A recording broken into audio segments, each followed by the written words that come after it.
Episode 215, a replay of episode 55. Season 6 to season 12, Science Guy. I came to find out just a couple of days ago that Science Guy has passed away. And my initial reaction was to sob, gut-wrenching sobs. I have not seen or spoken to Science Guy in almost 3 decades. So it's not like I would miss day-to-day interactions with somebody that I was connected to. But Science Guy being alive on the planet reminded me that there was still a connection to my sophomore, junior, and senior years of high school, my running career, some experiences in my early 20s. In talking with my therapist about this loss yesterday from this recording, she reminded me that in terms of solid male figures in my life, I didn't have a lot at that time. And I put a lot of faith and trust in those people that were involved in my life. In looking through pictures, I found a picture of Coach Ludi and Science Guy next to each other. And I just thought how funny that was. Not funny, ha-ha, funny, quirky. So I'm replaying my sophomore year because it sets the stage and illustrates beautifully how the events of my life led me down a path that would involve not just a Science Guy, but several tricky relationships with male authority figures in my life. I'm heartbroken. I'm heartbroken for his family. In trying to grieve my loss on social media, of course, the firestorm of negative comments rained down. And so I removed a post that was important to me. The snarky side of me feels like I was once again being quiet, protecting the bad guy, but really I was honoring his family. I did a Facebook Live today, which is Wednesday, October 7th, as I record this, 8th. It's Wednesday. And I said that as a youngster, my first abuser, or my first sexual experience, was with an abuser. And what I learned in life was that I had to reconcile the awful thing he did to me with the fact that he was my father and somebody that I loved and somebody that was going to remain in my life. And what I learned, other than doing what I was told and doing what all women do, which is what they're told sometimes, is that somebody could do a really horrible thing and it's never, ever unhorrible, but it doesn't illustrate the entirety of them. And I think that's why I can look back on all my memories with Science Guy and see the good in him still. I could see it in him at the time. So, episode 55 lays out my sophomore year and all that went into beginning my running journey and meeting Science Guy. So enjoy the listen and tune in next week when I really dive deep into what that relationship was like and why I am sad. I left elementary school in 6th grade and then went to high school in 10th grade. So that 3-year time. As always, you leave one school a little girl, you enter high school a young woman, or a little boy and a young man. That middle school time is big. It matters a lot, and lots of changes go on there. And a lot happened to me during that time.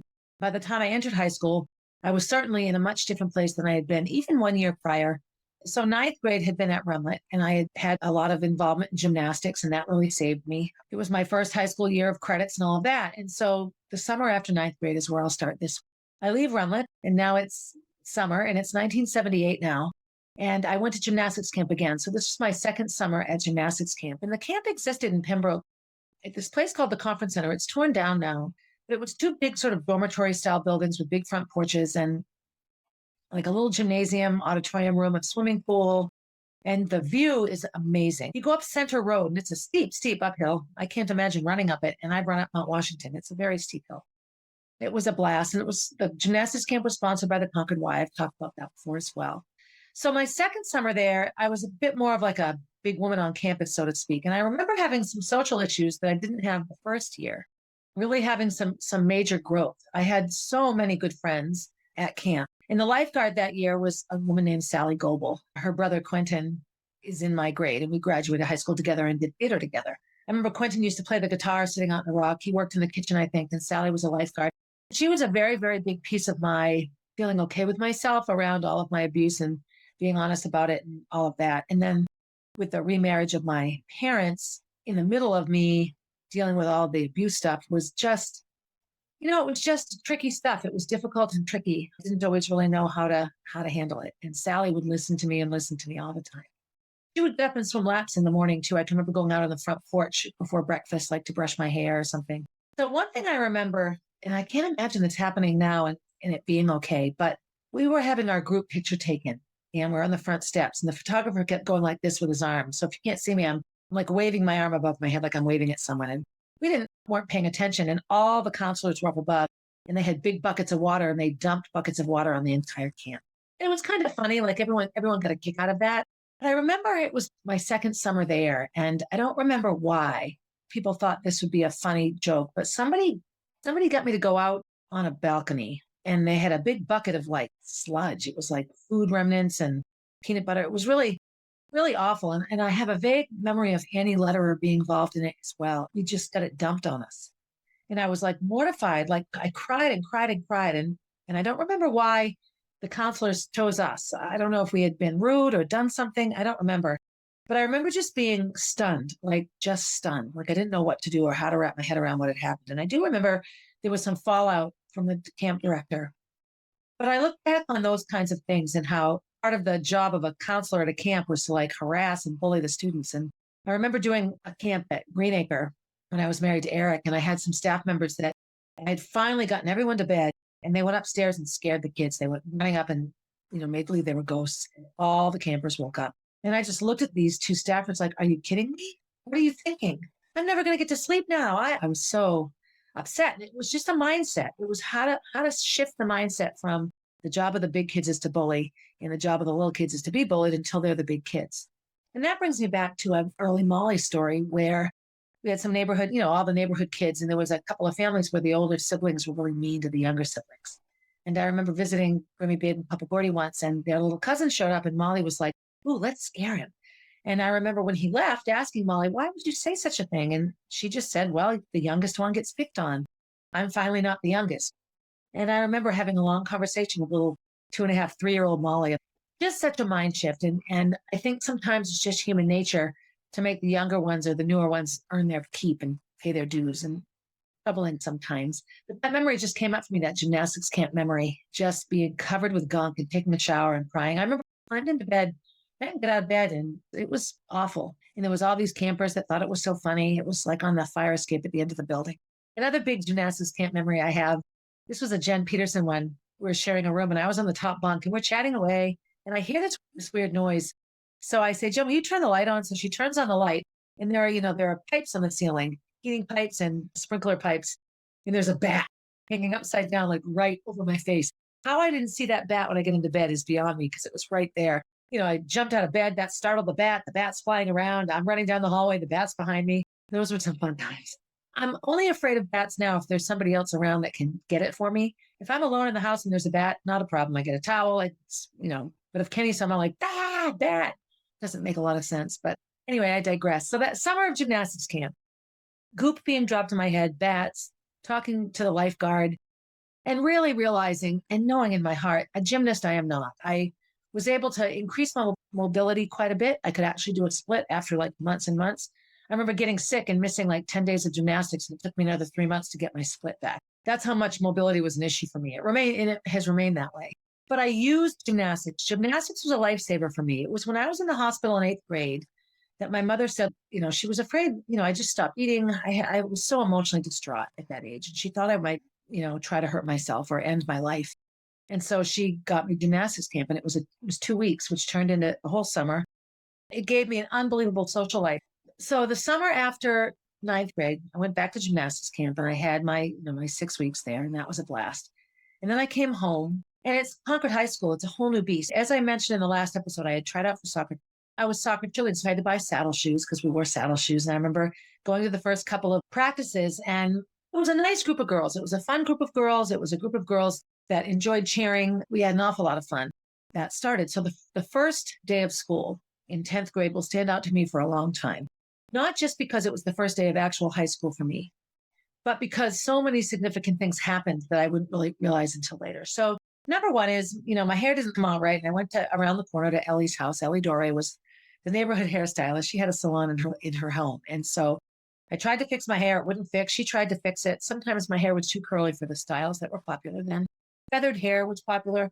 Or you took a round brush and you just had this big, like, curl of hair down either side. And my hair just, if you've seen me, you know my hair's all over the place. Right now it's pulled back into submission. But I had this flowered dress and earth shoes. They were the popular thing. Lower in the back than the front. I don't know. So I remember going to Concord High School and I had to bring with me my entire soccer cheerleading uniform because the boys' team had a game the first day of school, which meant I was going to be dismissed. I didn't have to take my uniform with me the whole day. It was in like the locker room. And so I walked to school and I remember my very first class of the day was homeroom. And I had Harvey Smith as my homeroom teacher. Harvey just passed away a few months back, maybe in the spring of this year, 2022. I spoke at his funeral. He was an unbelievable supportive person in my high school life. He just knew, and this is what I spoke about at his service, was that he just knew I was somebody that would need someone to keep an eye on them. I think he could just sense that I had a tumultuous inside. He was just wonderful to me. And so that was period one.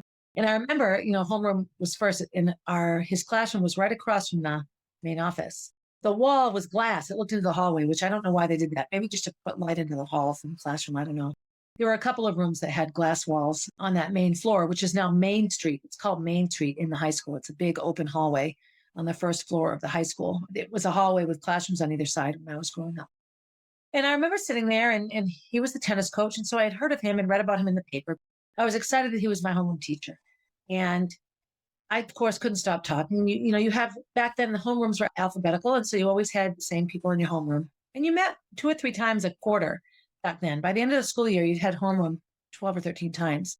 So you got to know the people in your homeroom. And he would end up being a very important piece of my experience. But he right away, my first day of school in 10th grade, Mr. Smith, he said, I'm going to have to keep an eye on you. And if you could read as fast as you talked, you could read the Fountainhead in one day. He was a reading teacher, so reading jokes were good to him. Another neat little tidbit about Mr. Smith, which I didn't know at the time, is that he was an amazing coach of runners long before he coached tennis. And he coached a guy named Tom Dowling, who had been a coach when I was in high school, who died very, very early. He died in his 40s of ventricular tachycardia, a heart issue. He was the, healthiest person ever and really, really devoted to running and to helping other runners. So all of that from this man that I did not yet know and how many ways we would be connected, Harvey and I call him Harvey now. I told a funny story at his funeral. A little boy spoke before me and referred to him as Harvey. I called him Harvey once when I was still in high school. And boy, he went up one side of me and down the other, that I had not earned the respect and the right to call him Harvey, that I was Mr. Smith to him. He's remained Mr. Smith always, but we would speak at Tom's funeral together. He was an amazing public speaker, a really good orator. And he was just somebody who really, really knew what to say and how much to say and when to stop and all that. He was wonderful. So that was my first period of the day. And so it was a typical first day, go from class to class to class. And they were just 45-minute classes then, not the block scheduling that exists now. Lunch, of course, remained just like my daughter Molly. I couldn't stand lunch because you walk in and it's like, what table do I sit at? And I wasn't in any particular group, so I didn't really know.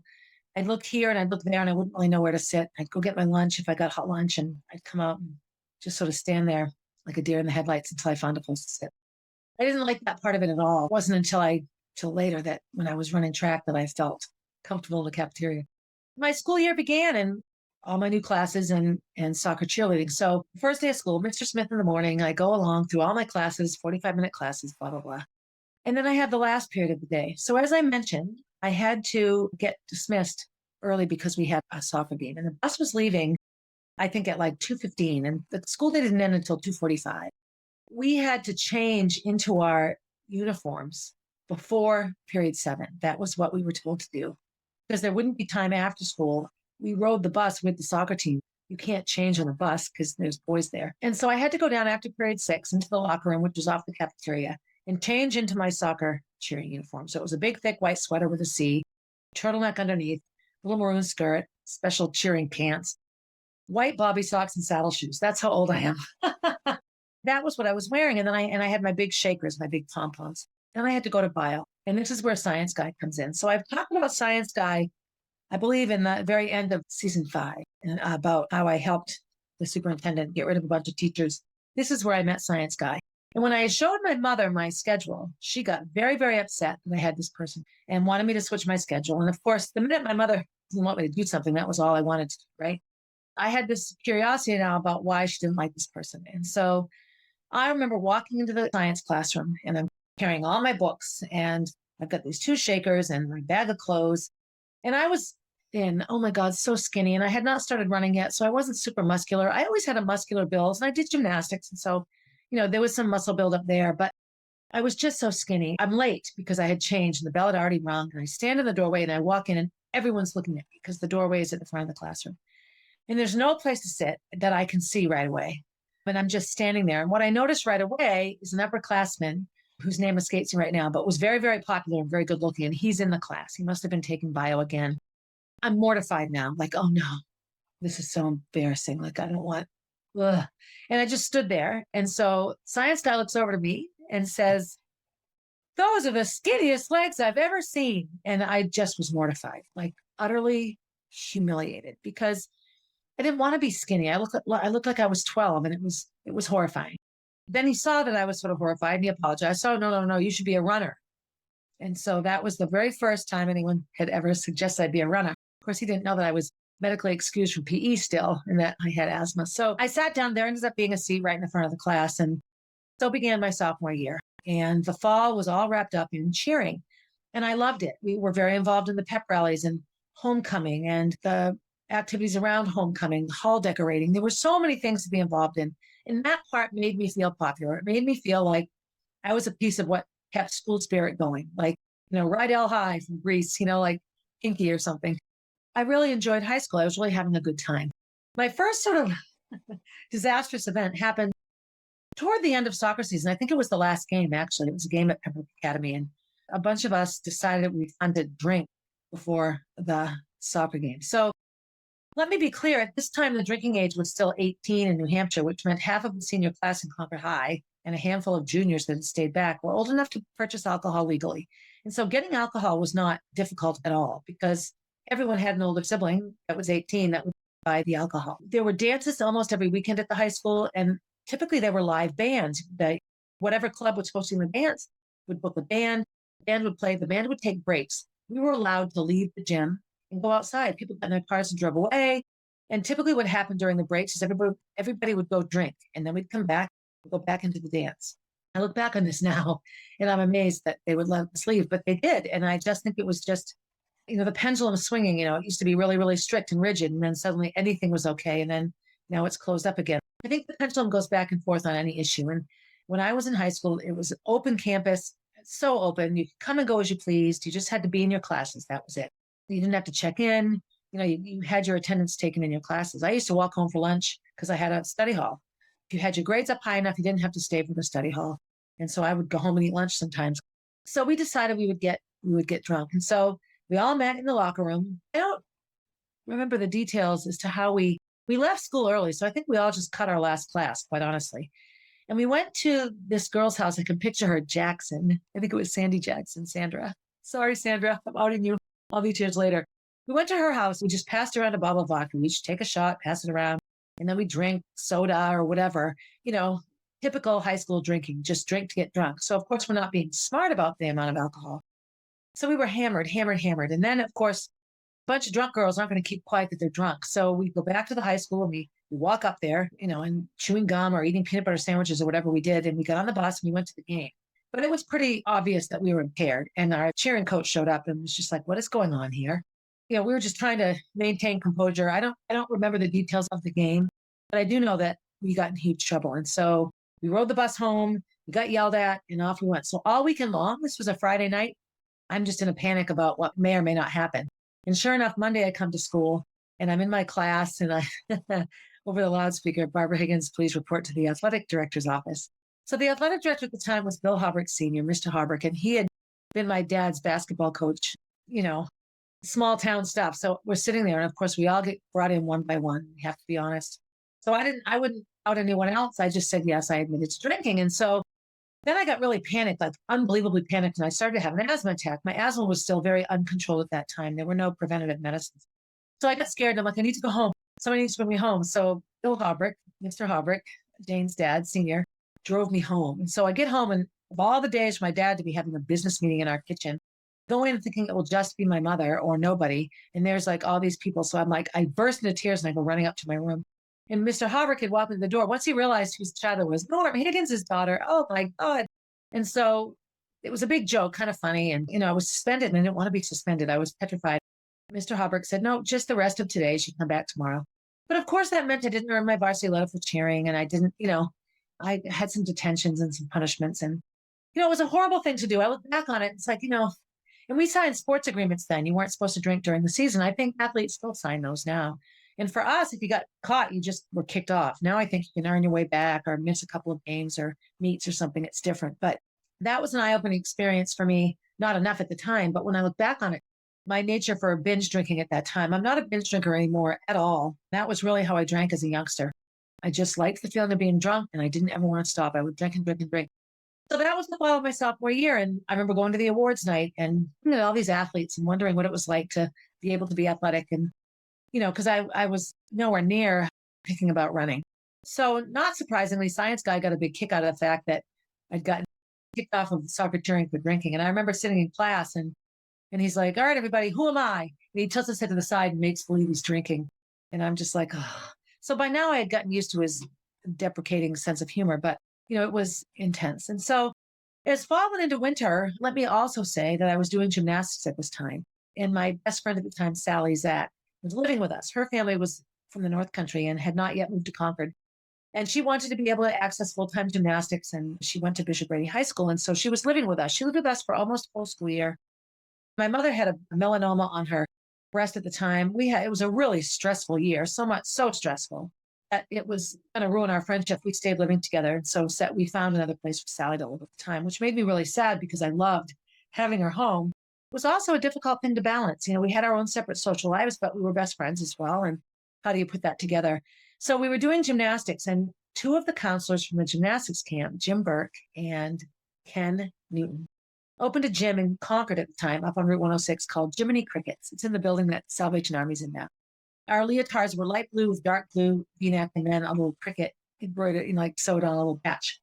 I remember I paid for this myself. I babysat, I had a paper route, I got tips. I did all these things to earn money to pay for gymnastics. I think I even waitressed at Weeks. I might have already started waitressing at Weeks then, and I would use my tips. Yeah, because I was 15. But I had asthma. I can remember so many times just lying on my stomach at the gym at night, wheezing. And I think some of it was the gym made me wheeze. Keep in mind, all you asthmatics listening, there was no such thing as albuterol yet. The only inhalers that existed were Primatene Mist, which was this over-the-counter horrifying. It burned your lungs. It didn't help you breathe really at all. So I took pills. There was like preventative pills to take, but really the only way I could avoid wheezing was to stay away from anything that I was allergic to. And so gymnastics slowly but surely just became something I couldn't do. And so I finally just quit. I just stopped. I think I stopped November or December of my sophomore year of high school. So now I wasn't doing anything. Any organized sport. And that wasn't me at all. I had always done things. And when I look at it now, my involvement in athletics is often what I call now a trauma pattern, meaning like I look back to when the abuse first started in my life, and I very quickly joined as many things as I could. So I had piano lessons, violin lessons, and chorus and choir and Girl Scouts. And then at night I had swim team. And, anything athletic as a child bothered me asthma-wise because, again, there was no prophylactic medicine to prevent the wheezing from happening in the first place. And allergy shots hadn't really come about yet to lessen the allergy. So these illnesses aren't as life-altering as they were when I was growing up. And so all through elementary, and I'll get to that someday, I was busy all the time. And then middle school, what was gymnastics, and that's what that became. And I was involved in clubs and things at school. I just could not go home and do nothing. It was like a mind thing for me. I cross-country skied in the winter. I hiked, went downhill skiing. I was just out of the house as much as possible, just to be busy and to be away. So when gymnastics ended for me, that had been like from telling my mother about the abuse to having a really rough 8th grade, to then joining gymnastics and having, a year, all of 9th grade and then half of 10th, and realizing I'm not a gymnast and I'm not having fun anymore. Jiminy Crickets eventually became Granite State Gymnastics, and Jim and his wife, Diane, ran it for years and years. Like they retired really relatively recently. I remember in the winter of my sophomore year, really struggling to find a friend group. Where do I fit in? All of my gymnastics friends still did gymnastics. And so I was really floundering around. And I didn't quite know what to do. I had something like my friend Kathleen Sullivan. We had German together, so I was still friends with Kathleen, and I would lean on her so much. Oh my gosh, I just wanted to be popular so much. And Deb Stanley, so she was Deb Owen then, and she and I had a friendship that we didn't hang out a ton, but we would often do things together. And in middle school, we had been in a couple of like social groups together. And so we had connected and become friendly that way. So these were people that I was still friends with, but not on a day-to-day basis. And I really have to struggle to think who I hung out with in my sophomore year because it was all prior to running. And once I started running, that really took over my life. One thing I did start doing, is I began to get very, very connected to and sucked into Science Guy. So this is a teacher who's in his early 30s. He was oftentimes in his classroom after school. So I would spend time there. I would sometimes just sit and do my homework. It was putting off going home. I didn't want to go right home.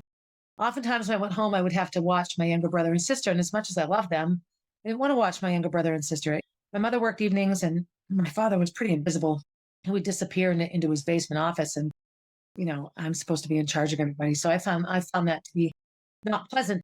And so I would hang out in his classroom. I joined the yearbook. He was the yearbook advisor. And so, okay, here's a way I can stay at school longer. And we began to, when you spend time with somebody, and he had a tendency to, date students. So again, these kinds of people know the kinds of young people that will respond to whatever it is they're offering. And I wasn't the first, nor was I the last. And a couple of younger people had long-term relationships with him, relationships that lasted after they left high school, two that come to mind right away, whose names I'm not going to tell their stories, but it was significant. And if I talked about him too much at home, my mother got very, very irritated. What she didn't know was that I would often take rides home from him, and sometimes we would drive around and talk.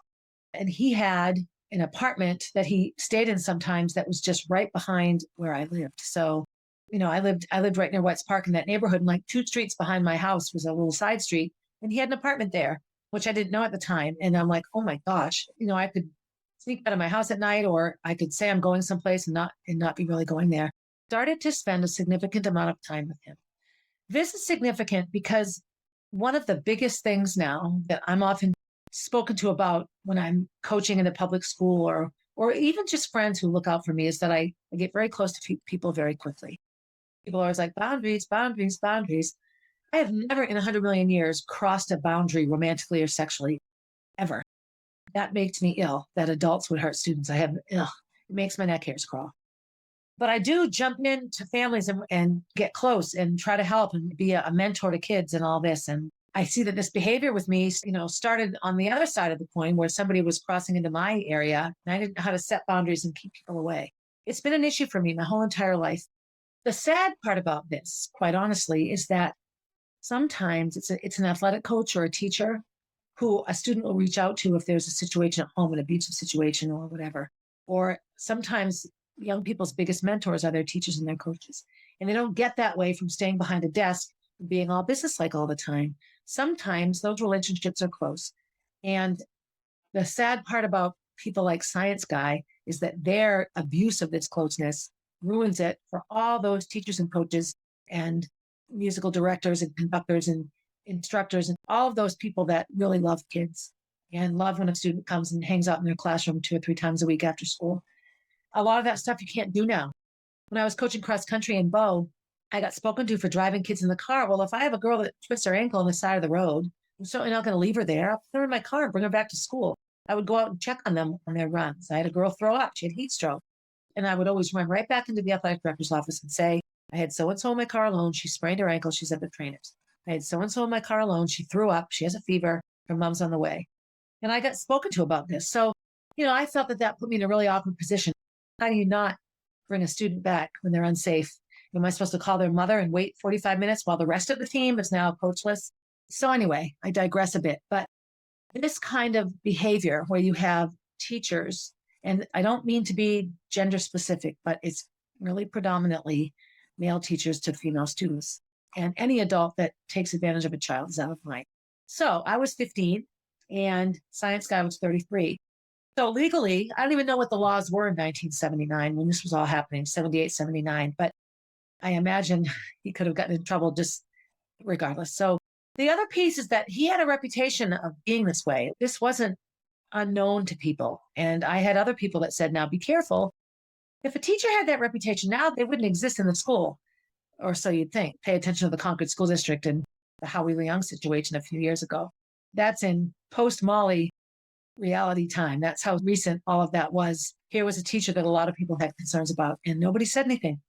Or people did say things and they were yelled at, or a student spoke out and got a detention and a suspension. And, it was just ugly.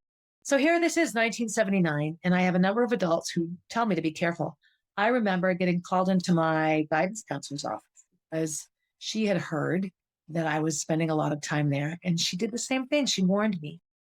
Imagine the dynamic where you have adults warning children about other adults. Science guy taught for another 17 years after me. There was things about him going around and around and around all the time. So when I think of winter of my sophomore year, I think of science guy. And that was how I took up time and kept myself out of my house.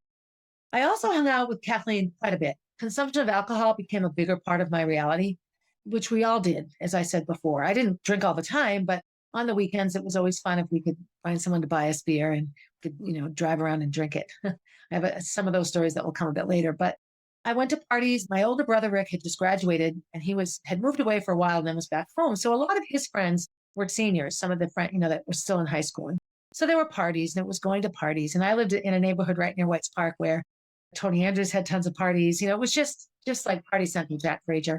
We had a good time, I have to say. It was very classic, late 70s, early 80s, canoodling, keg parties.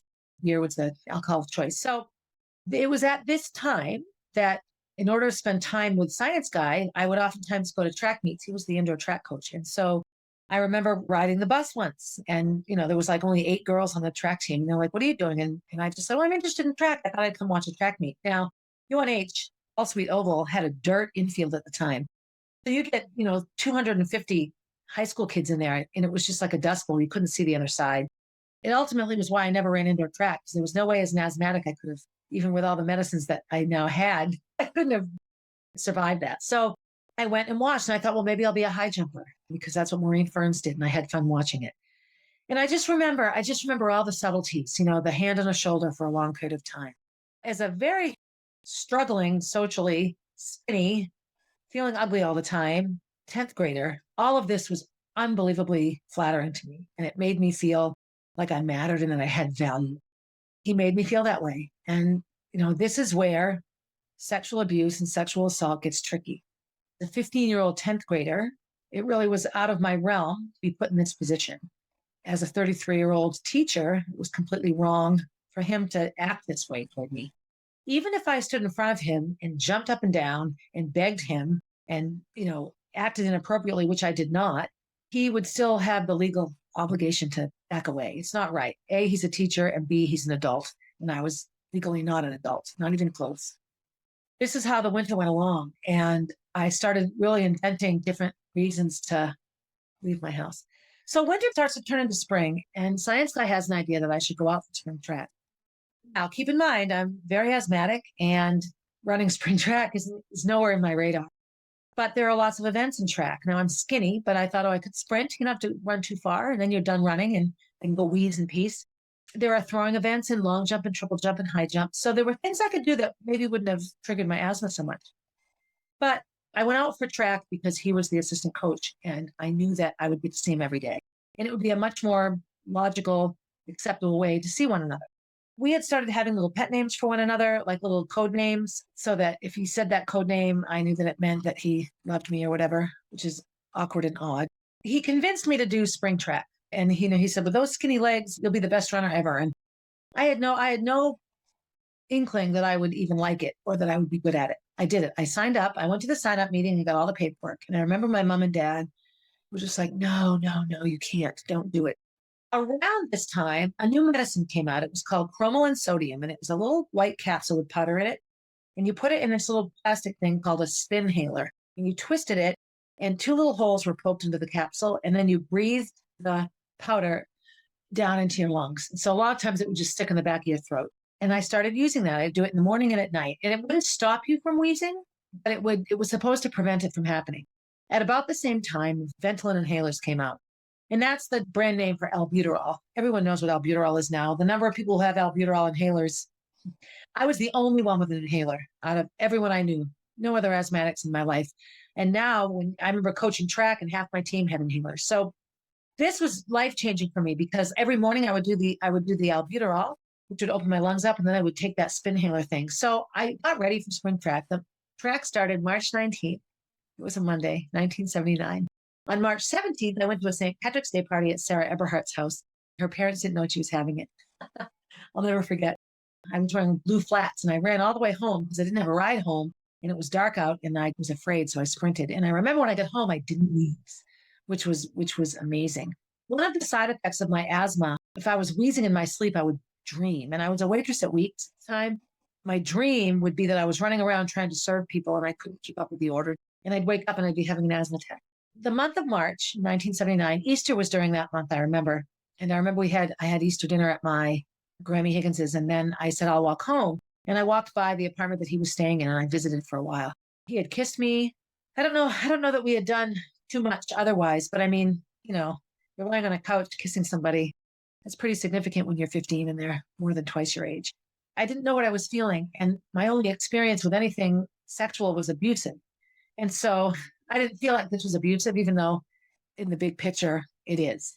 You're being groomed into something that you think you're supposed to like or that you think is okay. I never didn't like it. That's the issue. But, looking back on it now, I just see how much it affected my life later on. So March for me was running. And I remember I went running. I ran like 1.5 miles one day. I went to the track and I ran some laps. I'd run and walk and I could do okay. I definitely wheezed and I would have to stop and walk a lot.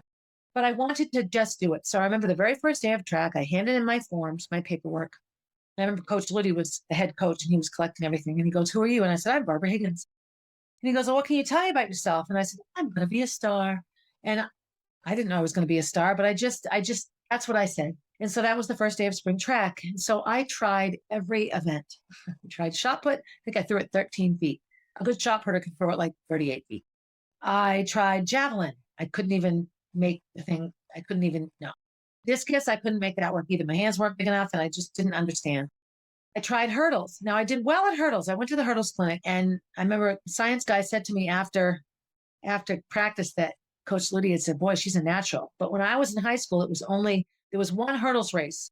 My sophomore year running, it was still 80-yard low hurdles. It wasn't even 100 meters. There was no 300-meter hurdles for girls in high school back then. The boys had it, but the girls didn't. So had there been 300-meter hurdles, I may have actually been more of a hurdler early on. I tried everything. And I remember after the first week of trying every event, Coach Liddy goes, "Why don't you go work out with the distance runners?" And I remember the very first day of practice, he said, "If you're a returning athlete and you're a sprinter, jumper, thrower, come this way. If you're new or you're a distance runner, go with the assistant coach." And so that's where I went because I was new. And so we did Brady Loop that day. And I'll never forget, I had to walk like 10 times. I was last. I had a little group of girls. And so that was fine. I was excited. I was doing a sport. I remember when uniforms were handed out and I just felt like, oh my gosh, I have a uniform. I just so much wanted to fit in. And so those first 3 or 4 weeks of spring track before we had any races, all of a sudden it started to click with me that I maybe would be a pretty good runner. We were doing distance runs. We actually did workouts like around White's Park. We didn't go onto the track too much in the beginning. And I remember we did a workout around White's Park where we did repeat miles. And the first time we did it, I was like 9 minutes, 10 minutes, 9 minutes, maybe 8:50. And those were hard for me, but I didn't wheeze. And I would come home every day. And every day my mother would say, "How'd it go today?" And I'd say, "Fine." And then I'd walk into the living room and my dad would say, "How'd it go today?" And I'd say, "Fine." And some days I wheezed. And I wheezed like 4 times today, or I had to stop, or I had to use my inhaler. It was just something new for me. And I was loving the new people I was meeting. I was meeting a whole new group of people. So 2 significant things happened. We did that repeat mile workout again, maybe a week later, maybe 10 days later. And I went from 9 minutes to like 6:45 going around the park. And I was ahead of everybody except Nanette Trombley. She was ahead of me. So we ended up training together a lot. And I remember science guy being like, "What am I looking at? Oh my God." And so I started to think maybe I could be good at this. The other thing was a 5-mile run. And I've talked about this run before. I was with my friends in the back and I suddenly just felt really good. And it was a feeling I had never had. I think it might be runner's high. I just started passing people and catching up. And I caught up to the really fast group on Via Tranquilla. And I remember the coach was like, "What are you doing here?" And like, "I don't know, I feel really good." And, and that was that. I suddenly knew that I was a runner. And then came, the first meet. And I know I've talked about this in season 1 when I talked about breaking 5 in the mile. We had a meet against Hanover.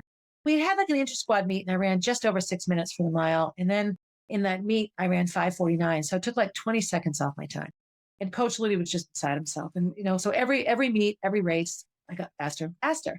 And of course, that accelerated the romantic connection between Science Guy and myself because, he was an amazing runner when he was in college. And, so he knew a good runner when he saw one. And so part of him, obviously, this person is a broken person if the loves of their life are, something wasn't right, something was off in his life.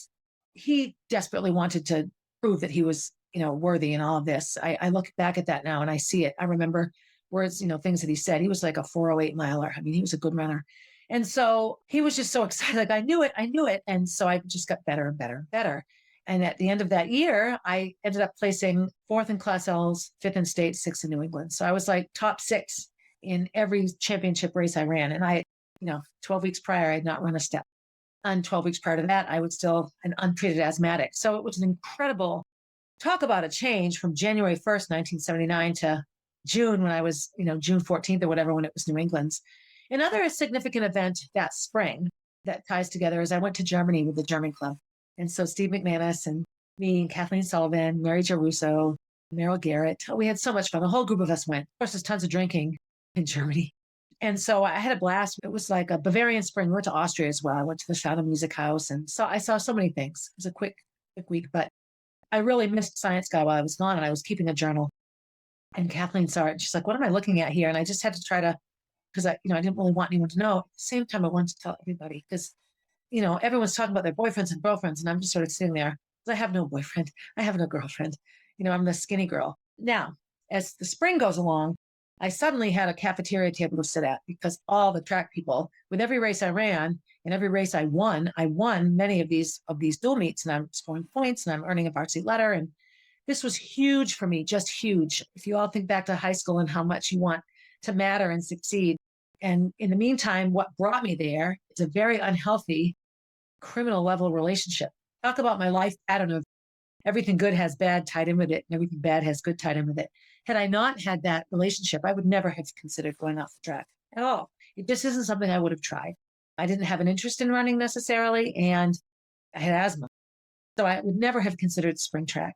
So that was a very, very amazing spring for me. I traveled to a foreign country. I joined a team. I was good at it. I became one of the top performers on that team. I made it to New England. I got to go to the New England meet. It was an amazing, amazing experience for me. And that was during that spring of 1979, before I even turned 16, was when I had sex for the first time. And it was not with a high school boyfriend. Was it traumatizing to me? Not in the sense that, I was forced and held against a wall or hurt or anything like that. No. But, when I was asked, do you want to do this? Do you want to do it? Do you want to? I didn't know what to say. I mean, I'd only been asked like once or twice in my entire life, do you want to? And it was with, boys my age, like at a big party and everyone's drunk or something. I had no trouble saying no because I didn't want to at all. I didn't feel confident. It wasn't like I had been dating somebody or with them. It's just your standard sort of hookup line. We didn't have a name for it back in the 70s. So when it came right down to, and I don't want to go into details about it, we were together. It was a Sunday afternoon. We had access to an empty house. I went to visit, we're kissing and one thing leads to another. And do you want to? And so I just said yes. And I don't know. I don't know what I thought. And even as an adult now looking back on it, I have such a hard time wrapping my head around where I was at. It hurt. Of course, it always hurts, I think, for girls. I remember thinking the whole thing looked ridiculous. Like, people do this? They think this is sexy. I remember just being really outside of myself. Talk about stepping outside of myself. And I remember walking home after and wondering if my mother would notice because she always said she would notice. And she didn't. Dinner was normal. And I just had all this swirling around in my head. I used birth control. So, when you look at consent and all that goes into consent, I did that whole, the vagina is a kitchen and all the cookies. This is one of those things where I didn't say no because I didn't know how to say no. I didn't really want to say no. I didn't want to say yes either. And that's because I was a child. It wasn't something that, like, there's a part of me that knew it was wrong. But think about an abused child. All I knew about sex was that it was wrong. Because when you're little and somebody's doing something to you they shouldn't, they tell you don't tell. And if you're not supposed to tell them, it's wrong. So that drives you. I'll go back to the book, The Body Keeps the Score, and how trauma victims recreate their trauma because it's where they feel most comfortable. So I didn't enter into a healthy, solid relationship. If I had choice in this matter, when I was, sort of reached out to and flirted with and all, with somebody that I shouldn't be with, that was as big a draw to me as the fact that somebody that I thought was handsome was interested in me. It should have been a high school student. It should have been someone my age, right? So the other piece is that it doesn't take long for rumors to fly. It must have been very obvious to a lot of my friends and the boys in my grade that I was with this guy, because there were times when I sort of liked somebody in my junior and senior years, and they would be like, well, why would you want to be with us when you were with a guy, like a grown man? And all of the things that go into really ruining your high school experience or just taking away any sense of normalcy. So, I entered 10th grade, my earth shoes and my little cotton dress and my soccer cheering pom-poms and my asthma. And I went through getting kicked off a team, and I went through quitting gymnastics, realizing it, and I didn't like to quit anything. And then falling in love with is what I thought. I thought that I was in love with this man through the winter, and then joining spring track, and then realizing I was an amazing runner. I'll never forget it. I'll never forget the state meet, which was in Concord that year, and all these people that I knew and all these runners that I didn't know that I would come to know. The owner of a running store named Jay Cole, who dated all through high school. We'll talk about that in a minute, or next episode, not now. But when I think of the beginning of 10th grade to the end of 10th grade, far better at the end of 10th grade. I had found a passion. Another piece of abuse and assault is that you really hate your body. And I still, to this day, can have a thought go through my head and I shudder. Sexual abuse and what it does to your hardwired circuits, lifetime thing. I think that it can be managed. It can be, some people deal with it better. We're all just different as human beings. But when you look at the hierarchy of needs and our basic drives as human beings, sexual drive is not sinful. It's not, against God. God gave us all of this. And, when you look back to humans not surviving, a sexual drive caused you to sleep with somebody, which made you have a baby. And we keep the population going. It's much more than that now. It's not just about procreation. It's about showing love and commitment to somebody. It's about sharing yourself completely with somebody that you love. And when your first experience, from when you're too little to even know what's going on, to figuring out how bad it is, and that's the chunk of time, age 7 to age like 13. Now what do? You're told not to tell anyone about it because nobody will understand. And so there's no guidance. As much as I went to therapy, no one ever just sat me down and said, here's how you're going to feel, and here's what might come up for you. When I spoke to that girl, the one that came to me about her teacher, I explained to her how troubling that was, because had somebody just explained to me after being abused what I might do. She had a lot of that in her past as well. Unbelievable, the things that you learn after you go through something like this. So I finished my sophomore year, and I'm a championship runner. I'm in the newspaper, and I get Athlete of the Month. Manchester Union Leader makes me Athlete of the Month. And I have this attention that I never, ever, ever dreamed I would have. And suddenly I was popular. I hung out with the jocks, right? So at athletic events and different sports, I just can go into all the games. And why not? I mean, it was a wonderful way to be. And so that was my 10th grade year. And that's how I got into running. In the time that I talked about, when 15 years later, when I had to get a restraining order and all of those terrible things, in this card that Science Guy wrote, he talked about one of the greatest things was me as a runner. And it was. And it's tied into a really ugly, nasty relationship that really had no business existing. In the relationship itself, well, it became ugly, but I'll get into that in other episodes. But that's it. So now y'all know how I lost my virginity. It was kind and it wasn't mean-spirited, but what grown man does that with a child? I don't know. And if we lined up 30, 15-year-old girls, most of them would look pretty young. Some looked older than their years, but still, 15, I still slurped my ice cream. I still slurped my frats through the straw. I still made noises when I ate. I still had a messy room. I don't know. I didn't know what I was doing. It was all consuming. And I remember the summer of 1979 was a big running summer.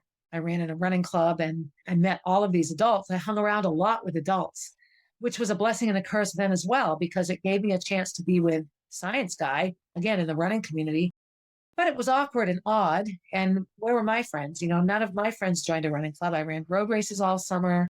It was intense, but I'll leave all of that, the details of that summer, for the next episode. I worked my way through.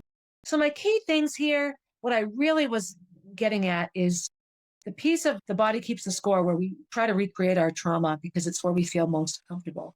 And so my abuse wasn't painful. I was never hurt. I was often asked if I wanted it to stop, and I would always say yes, or I would just say, I'm tired, I want to sleep now. I wouldn't answer any other questions. Oftentimes my abuser would ask me questions and I just believe I was asleep, but I didn't know how to say no. So I just stayed perfectly still and waited and waited and waited. And then when I finally have some power, I didn't realize I had any power. Like I just felt like if he was ready to do it, we were ready to make love and cross that bridge, then a science guy and I should do it. And so we did. I look back on it now, I've learned a lot. It has definitely formulated the kind of mother I have been and was with Gracie and Molly, always very open and comfortable about it. And if Gracie can't come to me with something, I just make sure she has somebody that she can go to so that she isn't facing these things by herself, so that she gets multiple perspectives on a decision so that she does the right thing. So that's how I started running. I fell in love with a guy more than twice my age who was my teacher, and he happened to coach track. And so I wanted to hang out with him more. So I joined the track team and became a great runner. That's my story. The last little thing I'll say before I end, there's a book called The Silence of Great Distance, and it talks about female distance runners and the number of female distance runners who were sexually abused as children. I think the reason we run so well is we have the ability to step out of our bodies. Any of you listening who have been sexually abused or beaten, like child abuse, any kind of physical pain or physical discomfort, knows that you have to step out of it. You have to step away while it's happening so that you can survive it.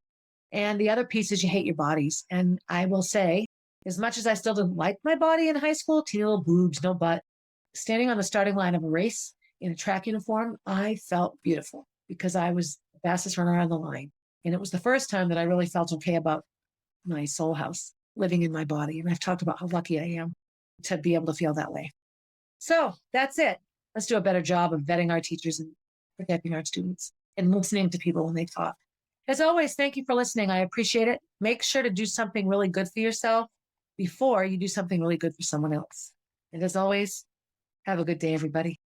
Hey, thanks for listening and supporting the podcast. Feel free to leave a review and share my stories with your friends. Please reach out with your own stories, as I love connecting with my listeners. If you would like to get to know Molly, head over to mollybfoundation.org to see what she is all about. If you want to see what I'm up to next, you can find me on Instagram at barb_444, on Facebook as Barb Higgins, and at my website, 1000tinysteps.com. And while you're there, sign up for my newsletter, a weekly way to find out what's up in the life of Barb Higgins.